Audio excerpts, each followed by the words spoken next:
Let's get to it. This is part 3 of my mini series on how to raise your lash prices. I wanted to share info and just my experience, what's worked, what hasn't worked on how to raise your prices, because it can be really intimidating when you are trying to grow your income and keep your clientele as well as attract new clientele. So we're going to talk about how to strategically increase your prices in this video. So let's go ahead and get to it. All right, so y'all know I got my notes. Make sure you got your notepad so that you can write down the things that you hear that are most helpful to you.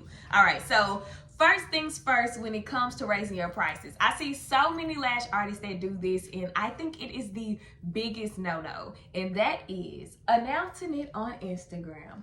First of all, whatever you put on your Instagram profile should be to attract people to you and to teach people something. If you look at my Instagram page, the only thing that is on there is value for lash artists and lash clients. Mostly for lash artists at this point, because that is mostly what I'm doing right now. It's just really trying to get all of what I know out into the hands of other lash artists to help them be more successful. However, when lashing was my primary focus, all you saw on my page was me sharing the value and benefit of lash extensions and why you should get them from T the brand. On your Instagram page, that is all that you should be sharing. Your policies, your price increase, Instagram is not the place for it. Not in your stories, not on your feed or your profile, and I don't think on your highlights either. And here is my reasoning why. First things first, if you have a booking site, which you should, because nobody wants to go back and forth through a DM or a text message trying to book, get the booking site for your convenience as well as your clients. But then also, you don't want to, that's what the booking site is for. And if you have a booking site, 10 times out of 9, you're paying for it. So whether it's the biggest subscription, most expensive subscription that they have, or the least expensive, either way, you're coming up off of money monthly for your for your subscription to your booking site, and you need to make sure that it is actually being used. So if you do have people DM you about lash services, it's okay to, redirect them kindly to your booking site. Now, if they're asking questions about styles and sets and all of that, then answer those. I think that you should totally answer those. But if you want to know my availability, if you want to know my pricing, here's the site, period. Okay, so when you post your price increase on Instagram, what it also does, it distracts people. So let's say I'm considering booking with you and you make this post about, unfortunately, we're gonna have to, there will be a price increase starting in 2 weeks, because people usually give you like hella short notice, but there'll be a price increase soon, and it's because of XYZ. Usually the reasoning that's posted is because we're in a recession, cost of products are going up, whatever. What that does is distracts people from wanting to book with you. Who knows if that person already feels like your current prices are too high, or who knows if they hadn't even looked at your prices yet, but they've been eyeing you and really like your work. Statistically, it takes somebody 7 times minimum to look at your profile before they even consider booking with you. So let's say this is time number 7 that I'm coming to your page, and I'm like, okay, like these lashes, and then I see that the price is going up. That's a turnoff. I just got distracted also. So another thing that you don't want to do is have that as a distraction or a turn off, as I said, to your potential client. So I recommend not posting your increase on social media. Nobody needs to know that. Nobody needs to see that. Prices, all people are seeing when you really stop and think about it is, I'm about to have to pay more money for this service. And that's not what you want people to think around you raising your prices. So my recommendation is for you to change the price on your site.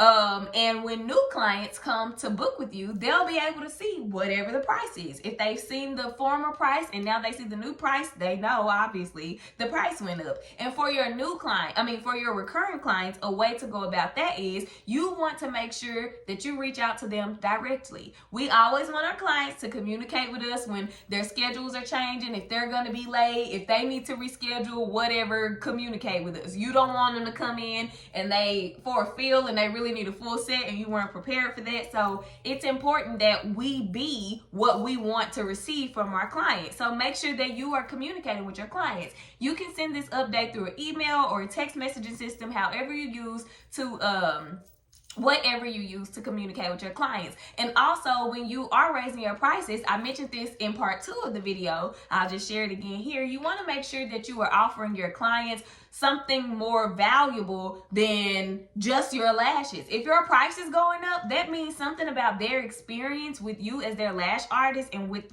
them coming to you for an appointment needs to change. Whether if it's updating your space or upgrading your space, if you're changing the space that you're lashing from, if you're offering them something new with their services, whatever it is, they need to be getting something new when you are increasing your prices. And in your communication to them, you should let them know this is what you'll be receiving in addition to or with included in this price change, whatever. So yeah, I think that making sure that you keep your Instagram and your social media profiles clean and straight to the point, keep people engaged, that's what's gonna really help you combat people seeing the price increase and then choosing not to come, versus if they were to go on their own and see it, whatever the new price is, that might not seem expensive to them, or they may feel like it's reasonable or doable for their budget and their lifestyle. However, you saying the price went up, that's a little like, I don't know, because who likes the price of things going up? How do you feel when the price of your favorite things go up? And I think a lot of times we get so caught up in being the boss. Well, let me take my quotes out for the YouTube people, because I do not mean that in quotations. I mean it as I'm saying it. We get so caught up in being the boss that we forget what it's like to be a consumer sometimes. So put yourself in a consumer's position and think about how you would feel seeing the price just went up basically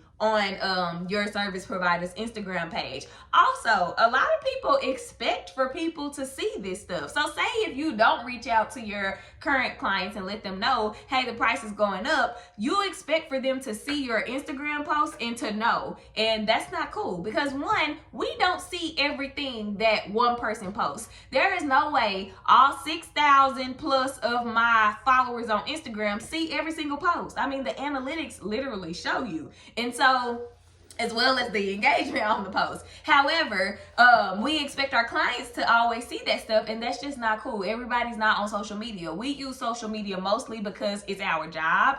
Other people, like our clients who are not business owners or have reason to use social media daily and all the things, they aren't on there, so they're not seeing what you're posting. So make sure that you give them the courtesy of talking to them directly. That's all that I have for this spiel on how you should raise your prices. This is my strategy. This is what I have done, what I've used. Do I lose clients when I lost clients when I've done price increases? Absolutely. Everybody has, everybody does. And that's just the way that it goes. But again, and like I said in part 1, you make room for the people who are supposed to be your clients in this season or the next season when you raise your prices. So I hope that this video was helpful. I'm T the Brand, Lash Marketing Mentor, and I help lash artists become lash marketers, because marketing grows clientele.